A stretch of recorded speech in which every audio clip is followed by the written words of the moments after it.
Good morning from Panhandle Outdoors, America's only daily outdoor TV show. Your source for fishing, hunting, and information for folks who enjoy the great outdoors. Now sit back, relax. It's Panhandle Outdoors. Good morning, folks. Welcome to Panhandle Outdoors. I'm Winston Chester. Glad to hear this Monday morning, starting off another big week on Panhandle Outdoors. We appreciate your viewership and your loyalty, the feedback you give us. Means a lot to us. Let's take a look at our weather, brought to us by Gulf Coast Air Conditioning, Drew Pollard and his hard-working crew, taking care of our everyday comfort needs. High today, 90, low 76. Our water temperature at the end of the pier, right at 83 degrees. And it's going to be, it might be a little stormy week off and on. We just have to wait and see. But you know how the weather is. If you don't like it, stick around 30 more minutes, it'll change on you. The moon phase, our Monday moon phase, brought to us by Panama City Coca-Cola. Our full moon is this Friday night, so we're waxing up. This is a good week for the moon building up, so the full 100% moon is going to be Friday night, the 21st. Our tide chart brought to us by Kent Forest Lawn. Decent tides today, really strong tides later on this week if you look on the chart there. High tide this morning at 6:50 and low tide tonight at 6:03. So going out most of the day, very interesting tidal flow there. Okay, let's take a break. We'll be right back with our special guest.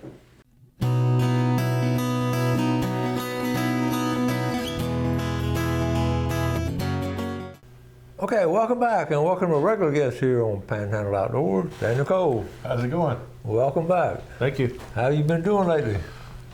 Busy. That's always good to hear. Yeah.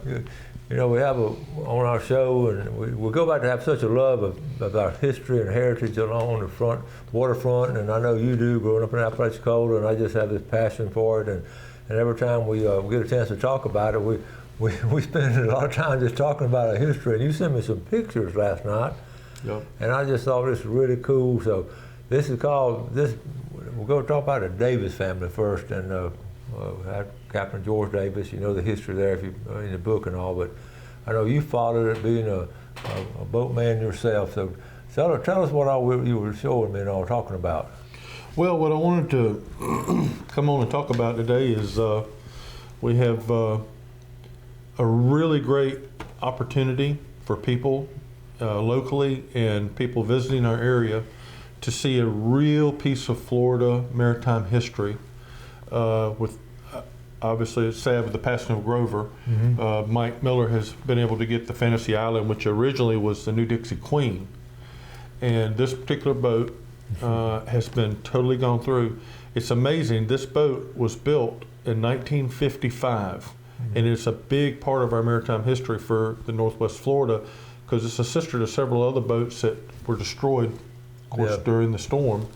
But this boat is now going to be available as an Airbnb where you can actually come and spend the weekend on it, a week, whatever you want to do.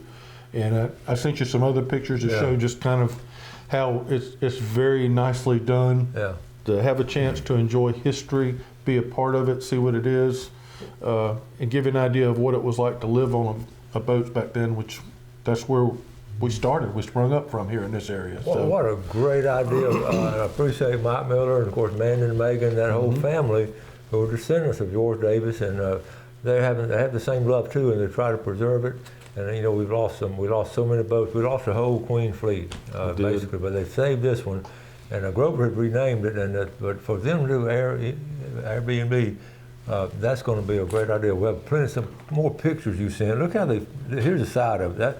The old timers now, that was a New Dixie Queen. Well, a lot of us have fished off of it years ago, but that was a fine fishing boat. And here it is there. So you see plenty of room. And here's the front from the bow.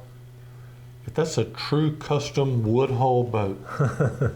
I mean, wooden's unheard of now, but yeah. This is fine mahogany and just well put together. It's a testament being that old that just how well it was built. Well, that's cool. You can stay there and then be around a shipyard and you live there for the week and all. Look at the kitchen. Yeah, huge kitchen. So you could bring a pretty large group and be able to stay. It's convenient. It's going to be on the canal, parked behind Mike Miller's house. Behind the house, okay. Yep. How comfortable is In that? fact, I think that's Mike lounging right there. No, I didn't see that. That's funny.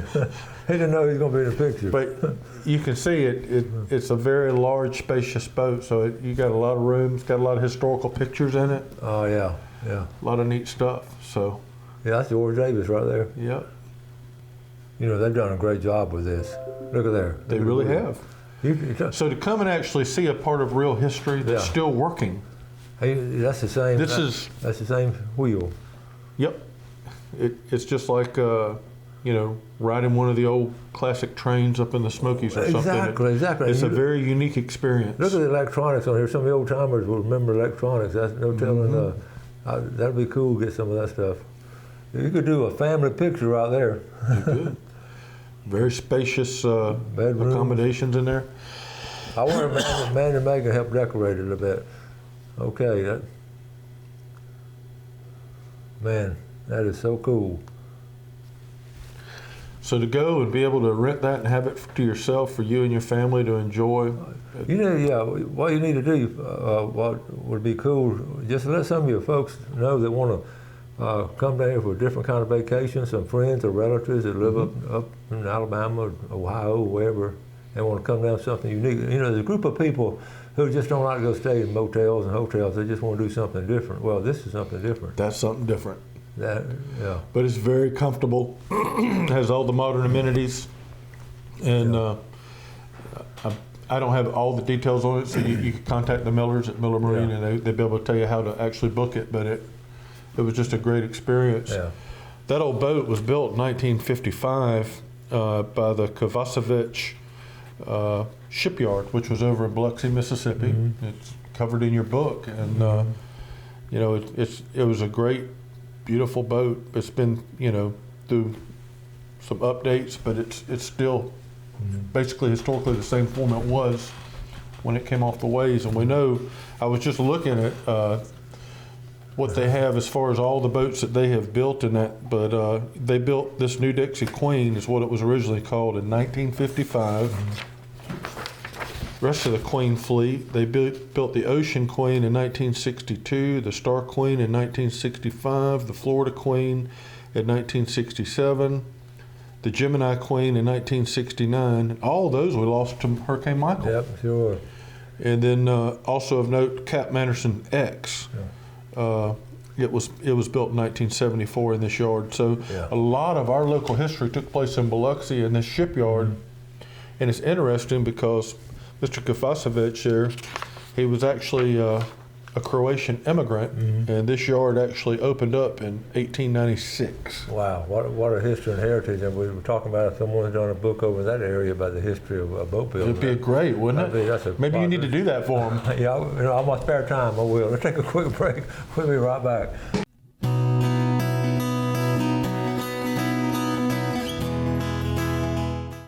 Okay, welcome back. Sitting with Daniel Cole, expert in all types of boats and everything. I always love having him come on. He's a boat expert for Panhandle Outdoors, and you have a deep appreciation of the history of it. So. And we talked about, Hurricane Camille in 1969. They were building the Gemini Queen, and what a great story. I've talked about it several times on it, and that survived.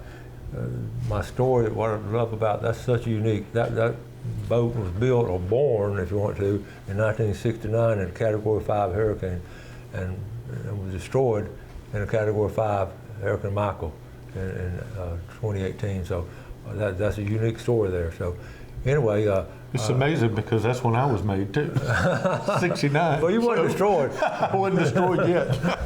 You survived Hurricane Michael. I did. But, well, speaking about hurricane season is here and all, so I know of some of your folks already. Well, I know of Miller Marine, they rent some of their spots to get the boats out of the water. And sure. That's a good deal there. It really is. And even as bad as Hurricane Michael was, they had very little damage in their yard where they had everything stored. So well, it's protected a little bit from it's sort of back in the cove area, and that's why the old timers would always go up in the cove. But I remember the early storms that they would go out and anchor up in the intercoastal and different ways like that over in Tyndall, right there by the bridge on the bayou on the Tyndall side. they were anchored there, and they're sort of because it was a natural safe harbor.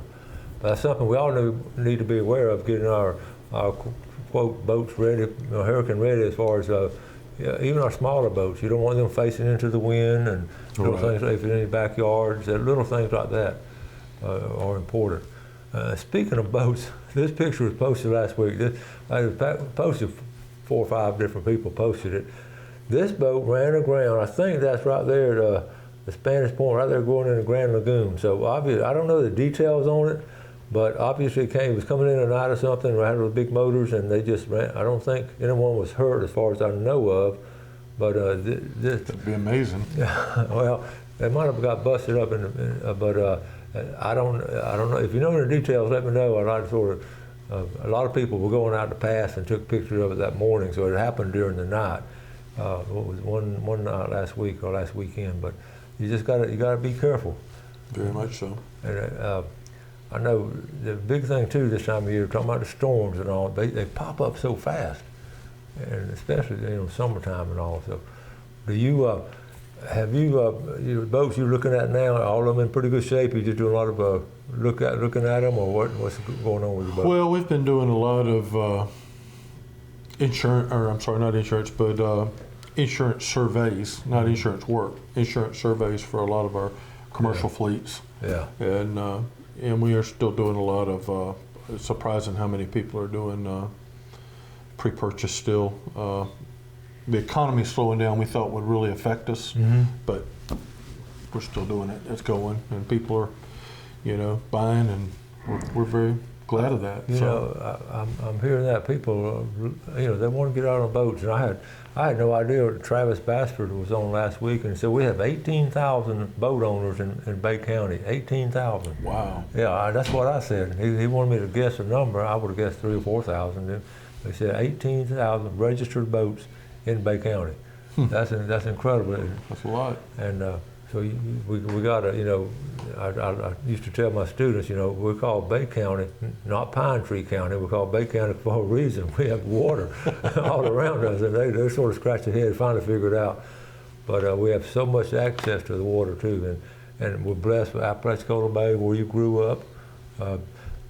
So far that hasn't really changed as much as people pouring. I know you got a lot of new people down there, but you don't have big condos and all that like we have up here. Right. I know that helps the water quality. But it does. But I'm not a biologist. I'm not anything, marine technologist of any kind to do with the agriculture of the water. But I know that a lot of the fishermen down there, they're starting to pull up some really big cup oysters in the Appalachian Bay again. Oh yeah. So I don't know. I know it's still closed, but they're pulling them up for various reasons just to check them. But I would love to see that bay come back and be the oyster capital of the world again. That would be so cool, and it's a situation where the natural habitat is ideal as far as oyster always has been. Exactly. And because of man, some things we've done. We've wiped it out, some polluted and all that kind of stuff, but that, it's all behind us now. But they're really oyster farming now. They're taking care of it. But even when they oyster farm, what do they always say? This is the closest thing to Appalachian oyster you're going to get. So let's get back to the beginning and wouldn't that be cool? And start harvesting again, because that's the best there is. Well, we're right here in the middle of starting of snapper season. Have you had a chance to do any snapper fishing? I haven't had a chance to do anything. I've been on the road traveling and working and doing. So how many of us say that? We have great intentions, but we get so busy of doing it. But it's been a good start. That first weekend was a wipe. Everybody got wiped out with the wind and all. But then after that, it kicked off really good. So I know there's been some really good catches. I got to get away and go up the Chipola River with my family here. It's been probably a couple weeks ago now. We caught some really beautiful red-breasted sunfish up there, man. Wow. But they were, but getting time to go is just so hard to do. We just had to say it's time to go and go. So that's good to hear, because freshwater fishing, that's just beautiful. I mean, that's like a triple bonus. You're with your family, you're in a beautiful area, and you're catching fish. Yep, absolutely. It's a win-win-win all around. So. Yep. And they taste good coming out of that river. They do. Chipola, we've had pretty good success over the years in Chipola River. Yeah. We'll go to Appalachia River too, but I've just had better success in Chipola. I don't know why that is, but. Well, I've always found and y'all know what I'm talking about. You get comfortable going to an area, and when you catch fish, and you want to go back and do the same thing. And, That's right. In the same area, and you sort of become familiar with it. And I know we had, growing up, we had certain places we'd go into Loja Creek or Lake Talquin, and Dad would always head that way. And I knew where we were going as a kid. I knew exactly. And he had a little nickname for it, or Magnolia Tree, whatever. Something like that. It was always cool. All right, we're going to take our final break and come back right back.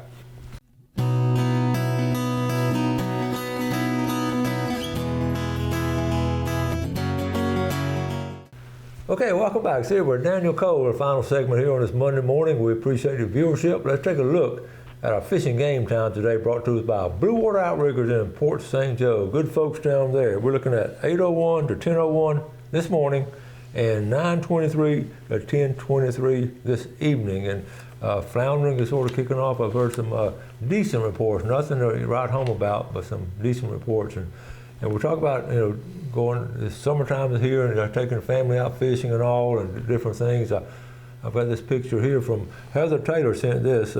Grant and Chad kicked off summer vacation with a fishing trip one evening. Okay, so here it is right here. Check this out. He's proud of that, and look at that flounder. We were just talking about it.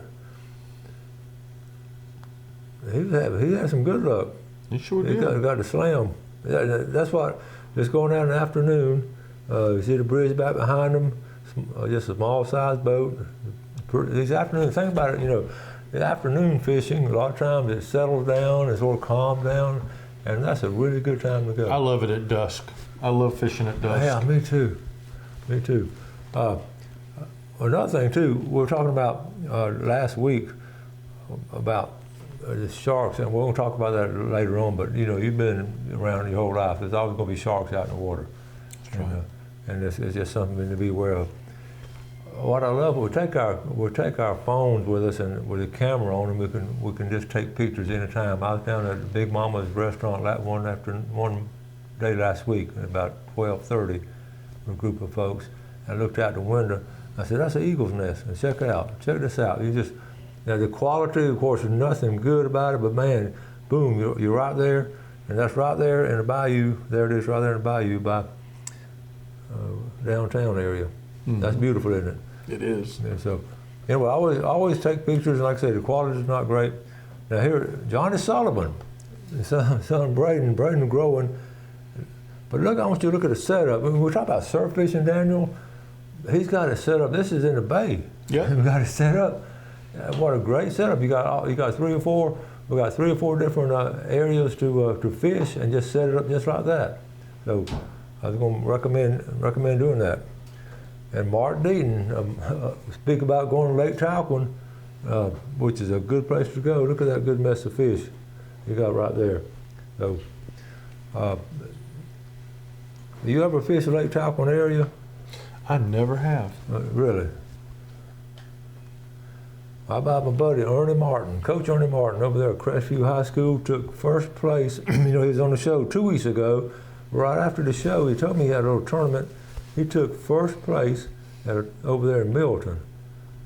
I appreciate Ernie and everything he does with his outdoor ed class there, and he's doing a lot of good stuff. Let's see.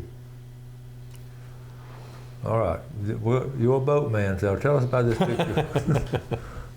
Sam Redding sent this, and he sent it to me. My take on that is somebody's trying to overcompensate for other deficiencies. We think this is a Photoshop. Really, it's not a real situation there, but it is something to get a kick up, because that's sort of what people are trying to do, just trying to put all kind of power behind the boat. And you're a boatman. How do you judge the amount of horsepower you put on a boat? It's all strictly done by the boat manufacturer. They engineer into what they feel is safe to do. And, there's been times over the years, certain boat manufacturers, they've misjudged that. They've overpowered things, and so you'll have structural issues over time. But you've seen that as a surveyor. Oh, yeah, very much. And, You know, and that's why all your boats, when you buy them, they have a plate that's permanently affixed to the boat that says, do not exceed this horsepower rating, because they know it's going to structurally damage the boat. So it's not safe. Well, the big thing is when people repower the boat and on their own. That's right. And a lot of times they don't realize, you know, they want to get a bigger, faster motor, and it's, like you say, the structure is not designed for it. Not designed for it. Yeah. And oftentimes it's funny that you get a bigger motor and the weight is so heavy compared to what the boat's rated for, that you don't really get any speed gains because of the extra weight and the extra drag in the water with the larger foot and the larger footprint in the water. Yeah. So, You know, I get freshwater is our bass fishermen. I've been with them too. I mean, they're just putting a hammer down and Oh, yeah. fly up the river. You've seen that. I have. And they're not going to slow down. Back when we were growing up, it was just common courtesy. If you pass them on a river, you always sort of slow down so you won't make a wake. That's right. That was an old tradition, but it's gone by the wayside. Well, and you know, there's like up on Bear Creek, which is close to me. We're up there a lot. There's an area there with houses that used to have a no wake zone sign. I don't know if it still does or not, but I've always, even when there's not signs, we will creep through there because, you know, people have their boats there, they have docks there, and but you're right. It's sad. There's people with no respect. They just fly through there, and you know, and it's sad. People, we've lost a lot of concern for our fellow humanity. Yeah, we have, and that's a prime example right there, because seriously, back in the day, of course, it'd be tiller control. Oh yeah. And, I remember before Dad'd be flying around the corner, which is about 3 miles an hour for him. he'd get down. I'd lean forward. I wonder what happened. There'd be an old couple over there with a cane pole. Yeah. It'd always slow down. That's just fond memories I have. I always creep by. It's courtesy. It's how you want to be treated. I'm glad you do. I'm glad you still do that. And I know some of y'all still do it on the Choctawhatchee. I've heard some of y'all talk about it, and we still do it on the Big River some. So, but do you have any of your client or any of your guests that do a lot of fishing on Choctawhatchee? Yes, and we've got a great view. I haven't been up there in a while, but I have heard there's some really good catfishing over there. I would love to go try catfishing on Choctawhatchee. Give a hold of J.B. Hillard. There's a bent rod fishing club over there in the Funiac, and a lot of those guys and ladies fish over there. And I know he's really good about sending reports in of what's going on month after month. And catfishing has been good over there. I'd love to get into that, because that's a big river. I'm sure it's got some deep holes. Yeah. And, you know, me and my buddy were always talking about flatheading. You know, we love flatheading. We're running out of time again, so we'll talk about next time about catfishing. Sounds good. Y'all have a great day today. Do something good for your fellow man. Enjoy the outdoors. Take care of it, and God bless.